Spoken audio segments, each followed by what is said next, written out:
영상 찍기 직전까지 한 번도 이 내용을 복습한 적이 없거든요. 그러다 보니까 거의 한 4개월 만에 보는데요. 역시 다시 보려니까 좀 숨이 턱턱 막힙니다. 그래도 제가 이 노트가 없었다면 이 4개월 만에 기출문제를 다시 풀어볼 생각 자체를 못했을 겁니다. 3장으로 요약해둔 노트가 있기 때문에 이것만 1시간 정도 다시 쭉 암기하면 충분히 다시 리마인드가 되거든요.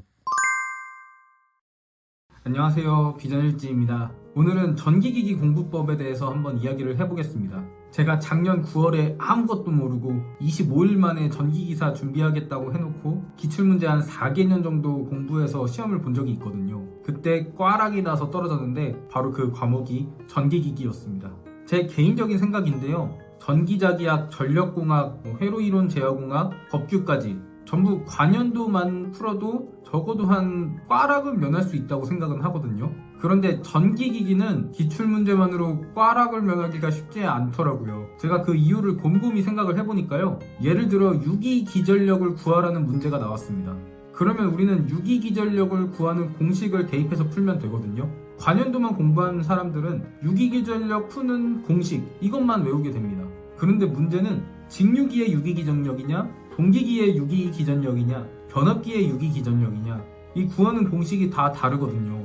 그리고 직류기의 유기기전력이라고 했을 때 자속을 이용해서 구하는 것이냐 전기자 전류를 이용해서 구하는 것이냐 이렇게 주어지는 요인에 따라서도 또 달라지고요. 만약에 전기자 전류를 이용해서 구하는 문제라고 하면 타여자냐 직건기냐 분건기냐 뭐 또 이런 거에 따라서 또 달라지고요. 마지막으로 그래서 이게 직류기인 건 알겠는데 발전기냐 전동기냐 이거에 따라서도 또 유기기전력을 구하는 공식이 달라집니다. 그러니까 이 유기기전력 구하는 문제 이 하나만으로도 직류기에서 직건 전동기냐 직건 발전기냐 분건 전동기냐 분건 발전기냐 뭐 동기기냐 변압기냐 뭐 너무나도 많은 가지로 갈라집니다. 그러니까 이론 없이 무작정 관연도로 뛰어들면 이런 문제가 생기는 거예요. 유기기전력 나오는 문제는 계속 나오는데 이거의 풀이 방법과 공식은 전부 다 다른 겁니다. 그런데 우리가 정리해 놓은 게 없기 때문에 이 공식들이 굉장히 헷갈리는 거죠. 사실 정리만 한번 깔끔하게 싹 해놓고 공식을 외우면 끝나는데 말입니다. 뿐만 아니라 유도기도 이론을 제대로 정리해 놓지 않으면 1차 입력이냐 2차 입력이냐 정지해 있는지 회전 중인지 2차 동소는 또 어디서 발생되고 동기 속도는 어디에서 발생하는 건지 이론이 먼저 조금이라도 정리가 되어 있어야 문제를 풀기가 수월해집니다. 그 외에 뭐 토크를 구하는 공식도 뭐 너무나도 여러 가지로 갈라져 있고요. 또 각 전기 기기마다 비례 관계도 또 달라요. 그래서 이거는 관연도만으로 정리하기에 조금 힘든 부분이 있습니다. 그래서 저는 이것도 지난번 전력공학과 마찬가지로 A5 크기 3장만 정리를 먼저 하는 것을 권합니다. 그것도 각 기기별로 딱 5개의 기기 직류기, 동기기, 변압기, 유도기, 정류기 이렇게만 잘 정리하면 정말 할만한 것이 전기기기입니다. 그래서 제가 오늘 기기별 출제 비중과 각 기기별로 노트를 정리하는 것 그리고 제가 실제로 시험 공부했을 때 정리했던 노트 그리고 이걸로 기출문제를 푸는 법까지 오늘 기출문제까지 제가 직접 한번 풀어보려고 합니다. 자, 먼저 정리하는 방법입니다. 정리하는 방법은 지난번 전력공학 영상과 거의 비슷한데요. 그러니까 빠르게 넘어갈게요. 첫 번째, 계속 정독해도 부담이 없을 정도의 양. 저의 경우는 A5 사이즈 3장으로 정리를 했습니다. 책에 있는 것을 다 정리하려고 하기보다는 이것만 외우면 반 정도는 맞는다. 이 정도 분량을 정리하는 것을 추천드립니다. 그래야 다시 보기가 편하거든요. 두 번째, 각 기기별로 출제 비중에 따라서 내가 이 정도만 정리해야지 이런 가상의 선을 그어놓는 겁니다. 출제 비중이 높은 거는 그만큼 정리할 게 많을 거고 출제 비중이 낮은 거는 이건 정말 중요하다 이것만 딱 정리하고 가는 겁니다. 그럼 제가 전기기기의 10개년 출제 비중을 알려드릴게요. 자, 이렇게가 전기기기별 출제 비중입니다. 직류기 20%라는 거는 20문제 중에 20%, 즉 4문제 정도 나온다는 거겠죠. 마찬가지로 각 기기별로 문제수를 정리를 해보면 한 이 정도 나옵니다. 그래서 직류기, 동기기, 변압기, 유도기는 거의 비슷한 양 정도로 정리를 하고 교류전기자기는 뭐 거의 정리할 게 없고 정류기는 진짜 이건 중요하다 하는 것만 이렇게 정리를 하는 거죠. 예를 들어 저는 직류기 같은 경우는 한 페이지 반 정도를 쓴 것 같고요. 교류정류자기의 경우 저는 딱 반발전동기 종류, 애트킨스, 톰슨 대리 보상, 그리고 삼성분권 정류자 전동기의 종류, 실하게 딱 이것만 정리하고 끝냈습니다. 세 번째, 책의 모든 것을 다 적는 게 아닙니다. 내가 노트에 정리할 것만 책에 먼저 표시를 쭉 해줍니다. 즉 내가 이걸 정리할 거냐 말 거냐 이것을 구분을 해주는 작업을 하는 거예요. 그냥 책으로 독학을 하시는 분은 강조된 표시들 있죠. 강조된 표시에서 따서 정리를 하시는 거고요.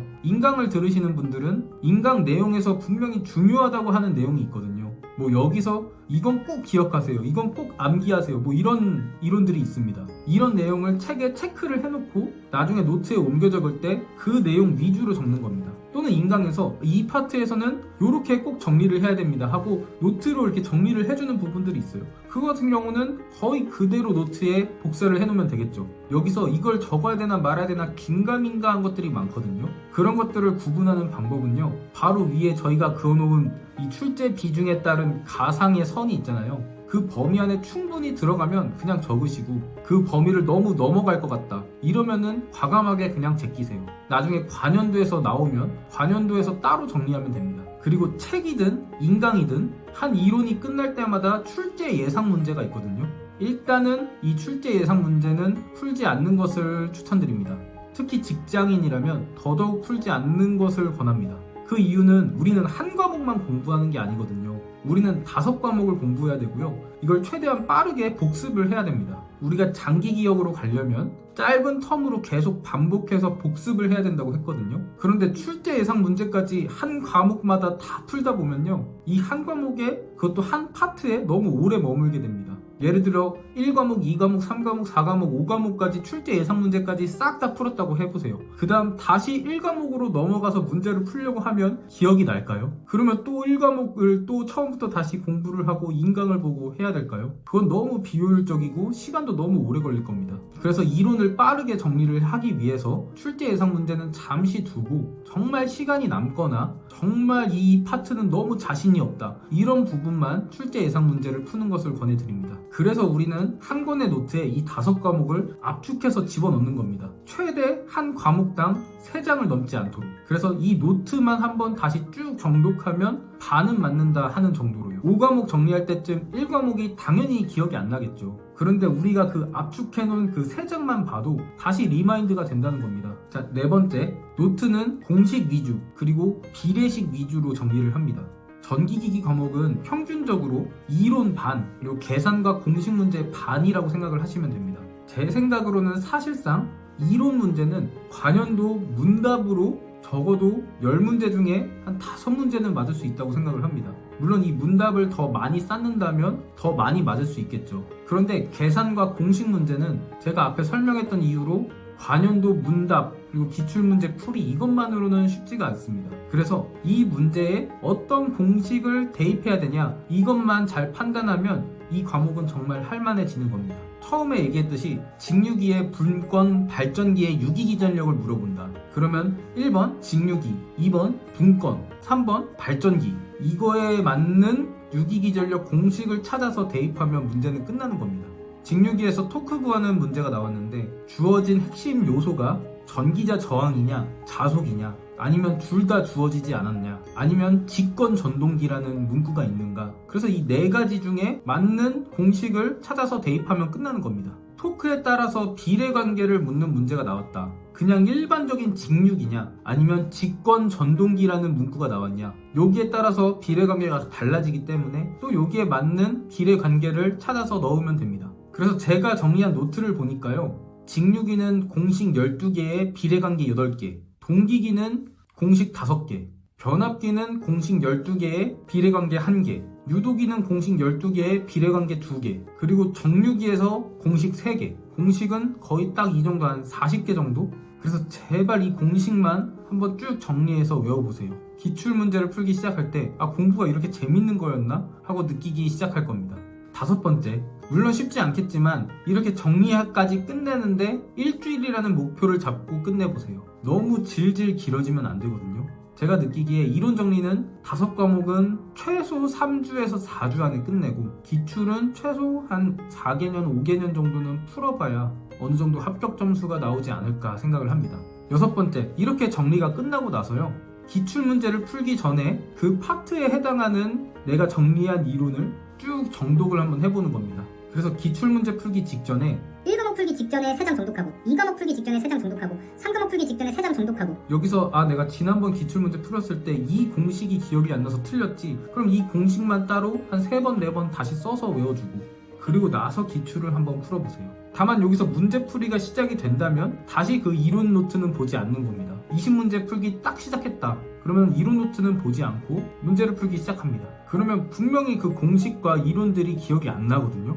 그러면 일단 최대한 풀어보고 내가 이게 풀어봤는데 틀렸다, 그때 바로 기출문제 풀이와 그다음 내가 정리했던 노트, 이것을 두 개를 빗대어 보면서 다시 풀어보는 겁니다. 여기서 핵심은 이 문제의 유형에서 핵심 아이템은 무엇인가, 내가 어떤 공식을 넣어야 되는가, 이거를 캐치하고 공부를 하는 겁니다. 그런데요, 관연도 기출문제 중에 진짜 복잡한 문제들이 몇 개 있습니다. 대표적으로 동기기에서 계산 문제 중에 단절권 계수, 분포권 계수까지 다 이용해야만 풀 수 있는 아주 복잡한 문제가 있었거든요. 그건 그냥 제끼세요. 정신건강에 해롭습니다. 이 기출문제 한 문제 풀이 영상도 한 10분 이상 걸리더라고요. 3번이 답이 됩니다. 3번이 답인데, 와, 문제 하나 푸는데 공식이 도대체 몇 개가 들어간 거예요, 그죠? 저는 이 문제 안 풀 것 같아요. 이게 뭐야? 과감하게 좀 저는 제낄 것 같습니다. 7번째, 당연히 관연도에서는요, 내가 정리하지 않은 내용도 많이 나옵니다. 왜냐면 우리는 핵심 중에 핵심, 이걸 외웠을 때 한 반 정도만 맞는다, 이것만 정리를 했거든요. 그래서 기출문제를 풀고 나서 틀린 문제는 아주 간단하게만 오답 노트를 정리를 하는 겁니다. 그래서 틀린 문제 중에 내가 노트에 이미 정리해 놓은 이론이 있다 그러면 아까 얘기했던 대로 그 핵심 아이템만 캐치하는 그 정도로만 끝내시고요. 내가 틀린 문제가 내가 정리한 내용이 없다 그러면 그때는 오답 노트를 아주 간단하게만 정리하고 끝내는 겁니다. 자, 정리하면 기출문제 풀기 전에 내가 정리해 놓은 것을 한번 정독해주고 한 문제 풀고 채점하고 한 문제 풀고 채점하고, 그러다가 내가 기억이 안 나서 틀리거나 내가 몰라서 틀렸다, 그 내용이 내가 정리한 노트에 있는 내용이라면 내가 그 내용만 다시 한번 암기해주고 넘어가고, 내 노트에 없는 내용이라면 오답 노트에 아주 간단하게만 정리하고 끝낸다는 겁니다. 자, 이제 제가 기출문제를 직접 풀고 정리하는 것을 보여드릴게요. 물론 저는 이 과목을 한 4달 전에 공부를 했기 때문에 지금은 기억이 거의 안 납니다. 그래도 이 핵심 노트 3장이 있기 때문에 지금의 제가 풀어도 어느 정도 점수가 나오지 않을까 하는데요. 제가 한번 풀어보겠습니다. 2023년 3회차 가장 최근 전기기사 관연도고요. 제가 요약노트로 이론 공부 15분만 해본 다음에 문제를 좀 풀어보겠습니다. 참고로 작년 9월에 시험 보고 나서 이 영상 찍기 직전까지 한 번도 이 내용을 복습한 적이 없거든요. 제가 시험 봤던 전기공사 기사 실기에서는 이 전기기기 내용은 많이 안 나왔습니다. 그러다 보니까 거의 한 4개월 만에 보는데요. 역시 다시 보려니까 좀 숨이 턱턱 막힙니다. 그래도 제가 이 노트가 없었다면 이 4개월 만에 기출문제를 다시 풀어볼 생각 자체를 못했을 겁니다. 3장으로 요약해둔 노트가 있기 때문에 이것만 1시간 정도 다시 쭉 암기하면 충분히 다시 리마인드가 되거든요. 저는 시간 관계상 15분만 짧게 복습하고 문제를 풀어보겠습니다. 그리고 1번 문제를 풀었는데 역시나 옛날에 1번 문제 아주 쉽게 풀었던 기억이 있는데 지금은 어떻게 풀었는지 공식도 기억이 안 나네요. 기억나는 거 한번 쭉 적어보면서 풀어보려다가 실패했습니다. 아마 여러분들도 처음 기출문제를 풀어볼 때 당연히 이렇게 공식을 알더라도 막히는 경우가 많을 겁니다. 그래서 여기 나와 있는 풀이 과정과 내 요약 노트를 다시 보면서 문제를 풀어봅니다. 나중에 오답 노트에 이 방법만 간단하게 정리할 겁니다. 그리고 그냥 2번부터는 그냥 제 요약 노트 보면서 풀어보려고요. 여러분들은 요약 노트 안 보고 풀어보는 걸 추천드립니다. 왜냐면 시험 효과라는 게 있어서 그게 더 공부가 되거든요. 저는 너무 기억이 안 나서 봐야 될 것 같아요. 어쨌든 그래서 이렇게 4문제를 풀어봤는데 한 반 정도 맞았습니다. 여기서 오답 노트를 한번 정리를 해보겠습니다. 제가 아까 1번을 틀린 이유는 대략적인 공식은 이미 노트에 다 요약이 되어 있지만 문제를 푸는 방법을 몰라서 틀린 거거든요. 그래서 핵심 단어들과 공식들만 추려서 오답 노트에 적어줄 겁니다. 여기 문제에 전부와 회전수를 구하는 문제였거든요. 문제에는 전부와 회전수만 적어주고 오답 노트에 딱 여기 들어가는 공식을 어떤 순서로 쓰냐 이것만 적어둘 겁니다. 그리고 3번 문제에서는 제 요약 노트에 없는 내용이었기 때문에 그래서 제가 아주 간단하게만 딱 이렇게만 적어주면 제가 다시 오답노트를 볼 때 바로 기억이 나겠죠. 오늘은 전기기기를 이렇게 정리를 해봤습니다. 물론 전기기기가 쉬운 과목이 아닙니다. 그런데 아무것도 모르는 상태에서 그냥 인강 1강부터 쭉 듣거나 뭐 책을 쭉 한번 정독하거나 이렇게 하는 것보다는요, 이렇게 전체적인 숲을 한번 훑고 나서 전기기기를 공부를 시작하면 생각보다 훨씬 할만해질 겁니다. 지레 겁먹기보다는요, 제가 정리한 노트를 한번 참고하셔서요, 아 이렇게 정리를 하는구나, 그리고 아 이 공식은 좀 외워야겠구나, 그래서 공식 아까 제가 말했던 한 40개 정도 이것만 외우고 기출을 한번 시작을 해보세요. 그러면 하나씩 문제가 풀리기 시작하면서요, 기출문제 한 3개년 풀고 나면 어떤 문제가 나와도 아 이거는 이렇게 접근하면 되겠구나 라고 생각하게 되는 것을 많이 느끼실 겁니다. 여러분들의 합격을 진심으로 응원합니다. 감사합니다. 비전일지였습니다.